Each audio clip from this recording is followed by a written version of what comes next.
এখন আমাদের আজকের যা আবহাওয়ার পরিস্থিতি তাতে বিহারের উপরে একটা ঘূর্ণাবর্তা রয়েছে বাতাসের উপর স্তরে, আর তার সঙ্গে একটা আহ, নিম্নচাপ রেখা যেটা ছিল সেটা দূরে সরে গেছে, তবে তার প্রভাব রয়েছে, যেটা আমাদের বিহার এবং ঝাড়খণ্ড এবং ওয়েস্ট বেঙ্গলের কিছুটা অংশ ছিল। এর প্রভাবে আগামী কয়েকদিনের যেটা আমাদের আবহাওয়ার পূর্বাভাস, তাতে আগামী 24 ঘন্টাতে পশ্চিমবঙ্গের সব জেলাতেই, উত্তরবঙ্গ এবং দক্ষিণবঙ্গ সমস্ত জেলাতেই হালকা থেকে মাঝারি বৃষ্টিপাত সব জায়গাতেই হওয়ার সম্ভাবনা রয়েছে, প্রায় সর্বত্রই। আর যেটা আমাদের উত্তরবঙ্গে ভারী থেকে অতি ভারী বৃষ্টিপাত হচ্ছে, সেটা আগামী 2-3 দিন পর্যন্ত থাকবে।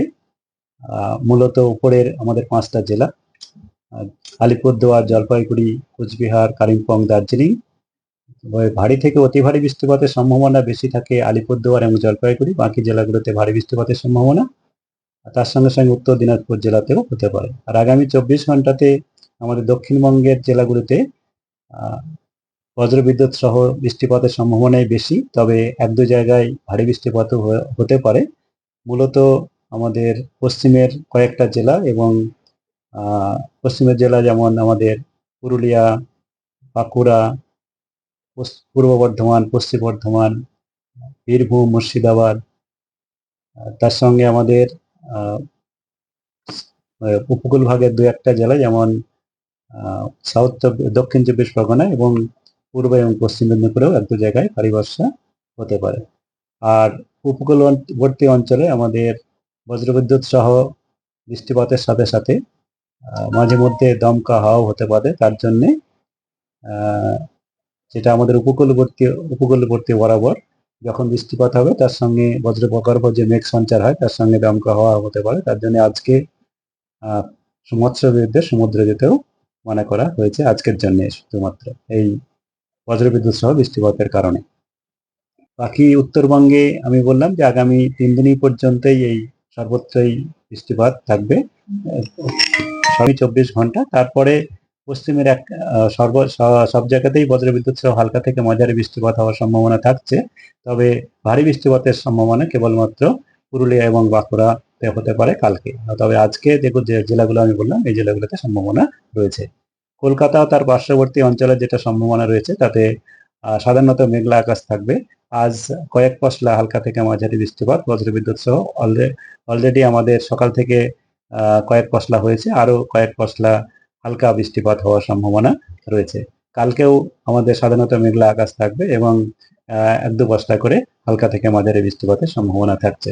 তারপরে দক্ষিণবঙ্গে 3 দিনের পরে আবার বৃষ্টিপাতের পরিমাণ কমবে এবং 2 দিনের পরেই কিছুটা কমবে, 3 দিনের দিনে আরেকটু কমবে, চতুর্থ, পঞ্চম ও ষষ্ঠ দিনে আরো কমে যাওয়ার সম্ভাবনা রয়েছে। বৃষ্টিপাতের পরিমাণ ধীরে ধীরে কমবে আগামী 7 দিনের যেটা মোট পূর্বাভাস দিয়ে আছে সেই অনুসারে।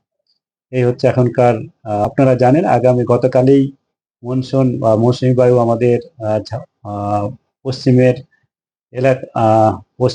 পশ্চিমের আমাদের দেশের পশ্চিমের রাজ্যগুলো থেকে, যেমন মূলত রাজস্থানের কিছু অংশ থেকে মনসুন উজ্জ্বল হয়েছে। আর এরপরে ধীরে ধীরে উজ্জ্বল হবে। আমাদের তো উজ্জ্বল দেরিতে হয়, এটা যেটা রাজস্থানে যেটা হয়েছে, এখানে তো সেপ্টেম্বরের মাঝামাঝি শুরু হয়, সেই মতোই শুরু হয়েছে। আর মনসুনের বা মৌসুমী বায়ুর প্রভাব আমাদের বর্ষাকালের যে বৃষ্টিপাতের পরিমাণ যেটা হয়েছে আমাদের এখনো পর্যন্ত, প্রথম জুন থেকে আজকে 15ই সেপ্টেম্বর পর্যন্ত, এখানে আমাদের পশ্চিমবঙ্গে আজ হোল মানে সর্বমোট মিলে যেটা বৃষ্টিপাত হয়েছে সেটা স্বাভাবিকই হয়েছে। 1225.6 মিলিমিটার হয়েছে, 1198.1 মিলিমিটার স্বাভাবিক হয়, 2% পজিটিভ সাইডে আছে, এটা স্বাভাবিক। আর যদি আমি উত্তরবঙ্গ আর দক্ষিণবঙ্গ আলাদা করে বলি, তাতে দক্ষিণবঙ্গের ক্ষেত্রে 10% পজিটিভ সাইডে আছে, কিন্তু স্বাভাবিক রেঞ্জেই রয়েছে, 1136.8 মিলিমিটার হয়েছে, আর 1034.4 মিলিমিটার এই সময় পর্যন্ত হয়ে থাকে। উত্তরবঙ্গে যেটা হয়েছে সেটা স্বাভাবিক রেঞ্জেই রয়েছে, কিন্তু নেগেটিভ সাইডে আছে, এটা 1495.2 মিলিমিটার হয়েছে, 1695.1 মিলিমিটার এই সময় পর্যন্ত হয়। কলকাতার ক্ষেত্রে আমাদের যেটা হয়েছে 1 জুন থেকে আজকে 15ই সেপ্টেম্বর পর্যন্ত 1317.9 মিলিমিটার হয়েছে, 1185.5 মিলিমিটার স্বাভাবিক হয়। তো এখানে আমাদের 11% বেশি রয়েছে, কিন্তু স্বাভাবিক রেঞ্জেই রয়েছে। এই হচ্ছে কত শতাংশ কম? এটা 12% ঘাটতি রয়েছে। ঘাটতি মানে ঘাটতি তো নয়, এটা আমাদের স্বাভাবিক রেঞ্জেই, যেটা আমরা বলি স্বাভাবিক যেটা হয় তার থেকে 19% প্লাস মাইনাস আমরা স্বাভাবিক ধরি, এখানে 12% কমের দিকে রয়েছে।